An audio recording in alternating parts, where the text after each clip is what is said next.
பாக்கியலட்சுமி சீரியலில் இன்றைக்கு செல்வியோட பையனைத்தான் இனியா காதலிக்கிறாள் என்று தெரிஞ்சோன ஈஸ்வரி அவளை அடிக்கிறாள். உடனே செடியன் பாட்டி என்ன பண்றீங்கள் என்று கேட்டு ஈஸ்வரிய தடுக்கிறான். பிறகு ஈஸ்வரி உலகத்துல வேற ஆளே இல்லை என்ற மாதிரி போய் வேலைக்காரி பையனையா லவ் பண்றா என்று கேட்கிறார். பின் செல்விக்கு வேலை இல்லை என்றா அவன் சாப்பாட்டுக்கே பிச்சை எடுப்பான். அவன்தான் உனக்கு வேணுமா, வெக்கமா இல்லையாடி உனக்கு என்றார் ஈஸ்வரி. பிறகு எழிலும் இனியாவ பேசுறான். அதனைத் தொடர்ந்து கோபி நமக்குன்னு ஒரு அந்தஸ்து இருக்கு, அதுக்கு ஏத்த மாதிரி நடந்து கொள் என்றார். இப்படியே மாறி மாறி எல்லாரும் இனியாவ பேசிக் கொண்டிருந்தார்கள்.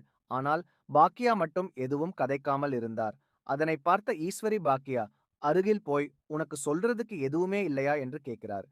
பிறகு இன்றைக்கு இந்த வீட்டை நடந்த சீரழிவுக்கு நீதான் காரணம் என்று பாக்கியாவிடம் சொல்லுறார். அதுக்கு கோபி ஏன் அம்மா, நீங்க பாக்கியாவ போய் பேசுறீங்கள், அவள் என்ன செய்வாள் என்றான். பின் ஈஸ்வரி இந்த விஷயம் யாருக்காவது தெரிஞ்சா வெளியில தலை காட்ட முடியுமா என்று கேட்கிறார். இதனை கேட்ட எழில் மறுபடியும் இனியாவ பேசுறான். இப்படியே அவர்கள் கதைத்துக் கொண்டிருக்கும் போது இடையில செல்வி வந்து நிற்கிறாள். அவளை பார்த்த உடனே எல்லாரும் அமைதியாக இருக்கிறார்கள். பின் எல்லாரும் சேர்ந்து செவ்வியை பேசுறார்கள்.